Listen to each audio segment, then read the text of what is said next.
Calicat, the Calicat's turn. This is a review of the Orville Season 3, Episode 7. Unknown Graves? From Unknown Graves. I don't know what, yeah. So there's a visit to a planet where it's a matriarchy. They're all women. So the Orville has to pretend like all the men on the ship are subservient to them. Kind of a flip side of the Mocklin thing. At one point, the Mocklin guy says they're awful, which was funny. But yeah,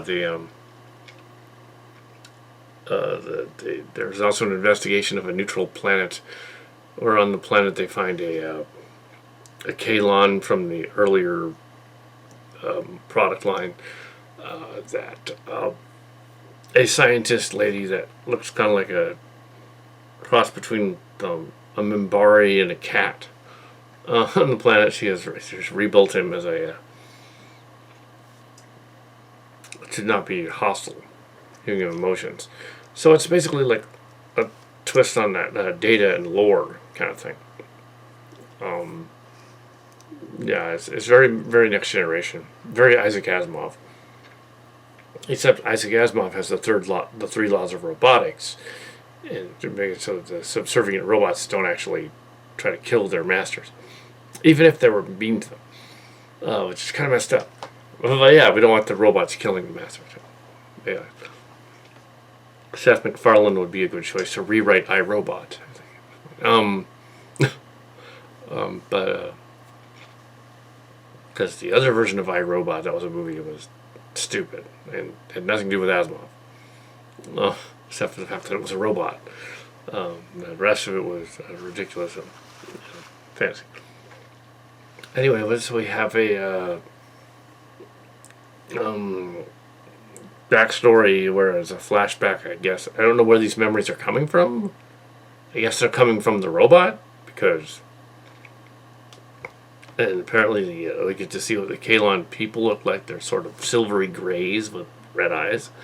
And they're assholes to them, basically. So they're like... They're slave race or something. Well, they were trying to make a backstory to the Kaylon that's different than the previous season. They're trying to develop it like, okay, yeah, some sympathy for the devil kind of thing. But yeah, so the scientist lady has the ability to make Kaylons have emotions, so they realize remorse and whatever. Yeah, Claire wants to use that to have Isaac have emotions. They have a couple of dinner scenes in it. Claire's trying to get back with Isaac. Isaac doesn't understand because he's basically, emotionless. And then we have another relationship, which is very soap opera. We have the strong lady and the black guy having a relationship where he keeps getting injured and claiming it's the calisthenics course, and that was kind of the comedy part, is he keeps getting injured, like broken ribs, broken arm, broken pelvis, because she's too strong for him. And other stuff. So they have to break up at the end because they're wrong. Then there was this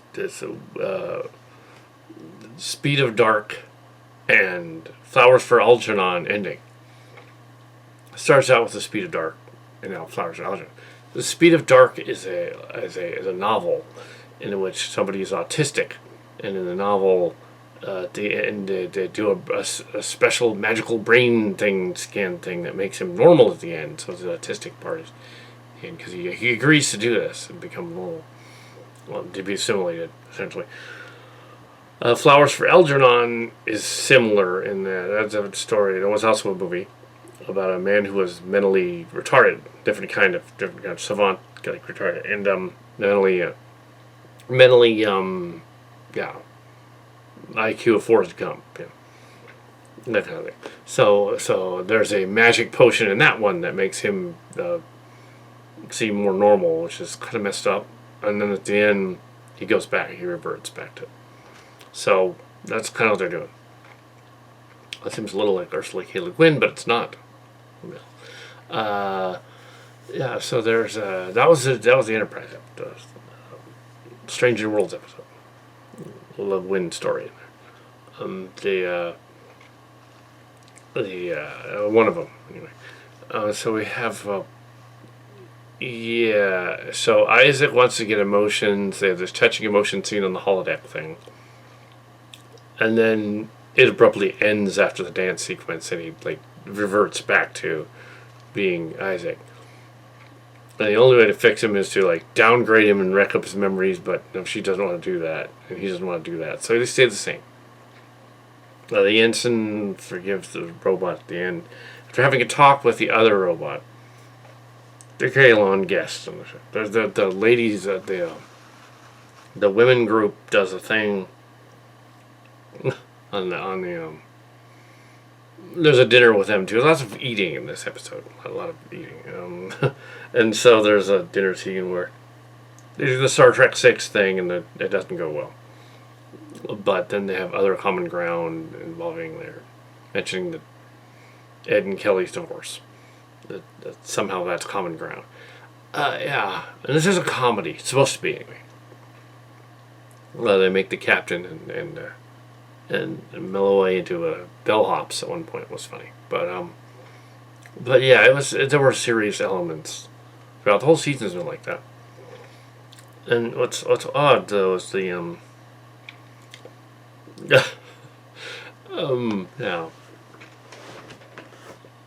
there could be long diatribes of why some of that doesn't work. It's clearly a parable for mental disorders being different and stuff.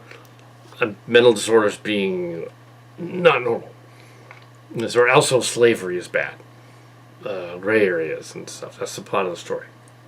But the idea of a speed of dark story where instead of the speed of light, the speed of dark, where the autistic person wants to be more normal and like everyone else and it's not noticed, seems like a horror show at the end. Why would he do that? Yeah, so yeah. Also, Flowers for Algernon. Yeah, it's never a permanent fix. It's always temporary. Yeah, and they often mix these things up because, like, if Isaac's character is actually like depressed, it's a different kind of thing. Depression is a different thing. She wouldn't necessarily want to. Dr. Lady should know this. She wouldn't necessarily like receive the correct emotions from this person who was clearly miserable when he was transformed into loving her. He was miserable. He said it was both terrifying and wonderful at the same time. He didn't like it because his emotions would be dark, not speed of dark, but dark. Sad. So there's weird quandaries in there, and it's a misnomer that autistic and Asperger's people are autistic, high functioning.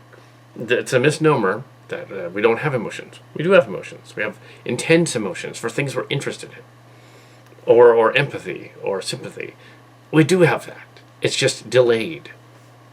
We do have that. It's delayed. That's all. It's delayed. So it seems disingenuous when it's just delayed.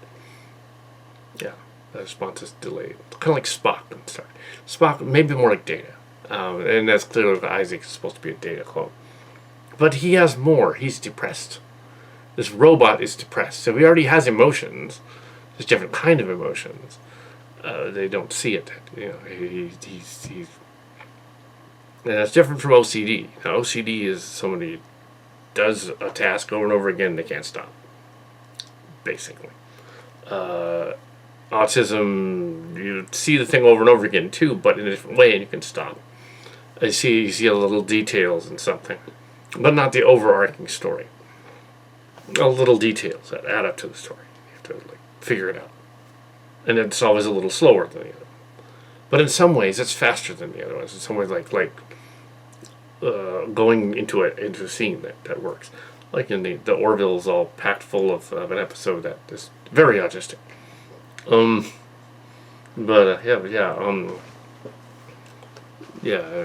they did it well because the emotion chip isn't going to work, just like it didn't on Star Trek.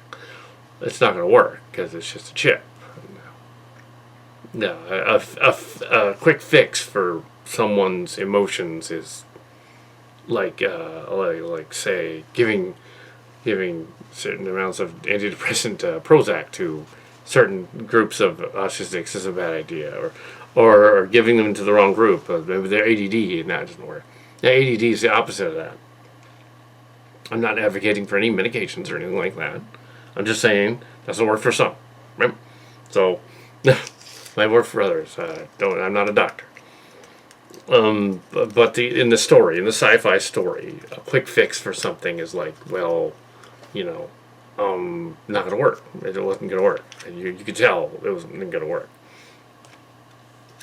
As it enhanced his emotions, he was a wreck. He's a basket case. When he has emotions, he wouldn't be able to do his job or his duties or anything. He would be constantly fretting over Claire. It's like that doesn't work. No. I mean, even if it's Cassidy Yates from the original Deep Space Nine, who it is actually. So, even so, isn't it like a May December thing anyway? The actor that's playing Isaac is clearly, I don't know, maybe it's not, but it seems like she's kind of old for him. But okay,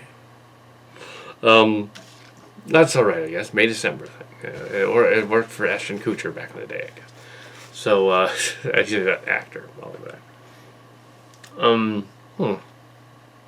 So yeah, the idea that it doesn't change his character at the end is typical of a sci-fi plot where you have to have something resolved at the end, so everything's kind of similar when you left off, and you can advance the story, but don't change the character dramatically.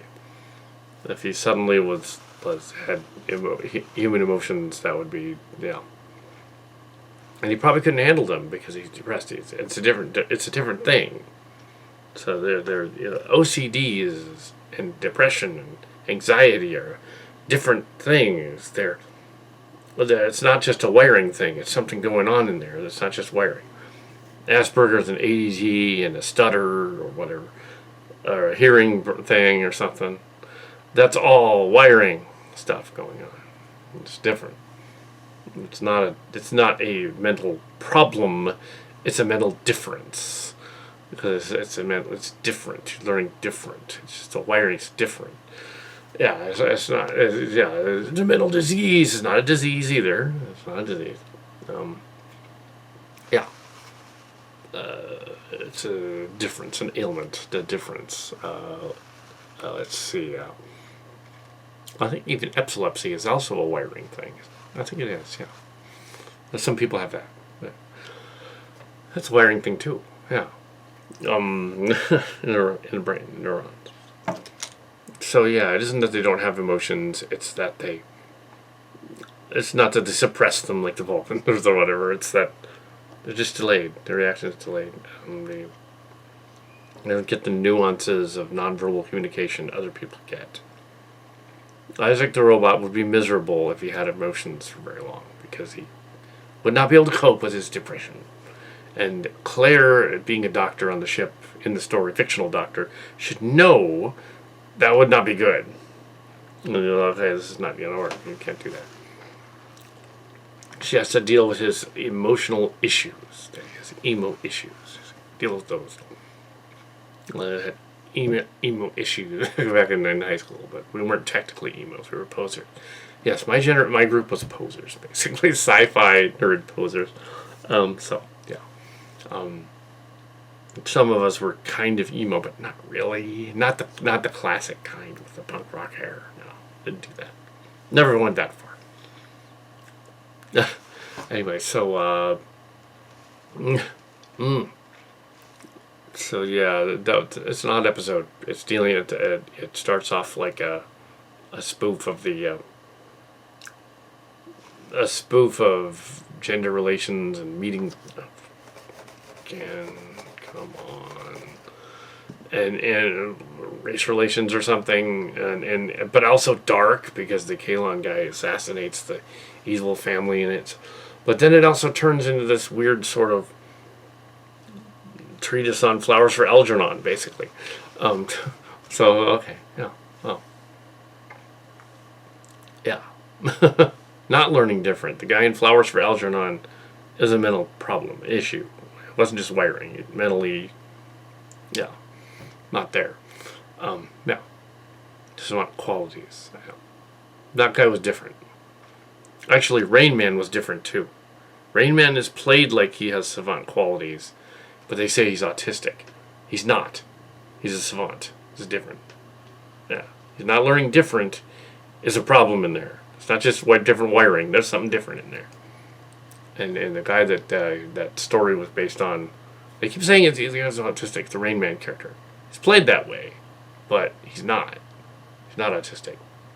He's savant qualities. He was able to savant like he was able to count cards or something, or able to do special things that he could do. Whereas the original Kim Peek that it was based on, he couldn't even clothe or bathe or wash himself or anything. Somebody had to do that for him. Completely, the other side of his brain was completely, the middle of his brain was completely gone. And it was all inflated in there. It was all hydrocephalic. The original Kim Peek that story was based on, he was not autistic. He had hydrocephalitis and other forms of, there was something really, really wrong. But he had savant qualities. He could memorize like a didactic recorder, a recorder of everything, like a stenographer. He could memorize things. Yeah, then just to figure out the different things. But then he couldn't communicate socially at all. That's not autistic. That's something else. That's not that. And they would say, well, what, Elon Musk, he's autistic. Actually, he says he is, but no, he is not. Elon Musk, the billionaire, he is OCD. It's different. He has obsessive compulsive disorder. He needs to do this thing because he decides to do it and he's just going to do it. I'm going to buy Twitter. I decided to buy Twitter today. And then they realize, oh, maybe that's not a good idea. Maybe I shouldn't buy Twitter today. And his people say, like, oh, you shouldn't buy Twitter today. So he decides not to buy Twitter. They're like, you probably don't. Oh, yeah. Well, he's got fancy cars. So, anyway, so did he vote for the president? I don't know. Probably didn't. He probably didn't vote at all. So I just said he did. He thought about it one day. OCD. Yeah, not autistic. He is not autistic. Other than Microsoft, yeah, he's autistic.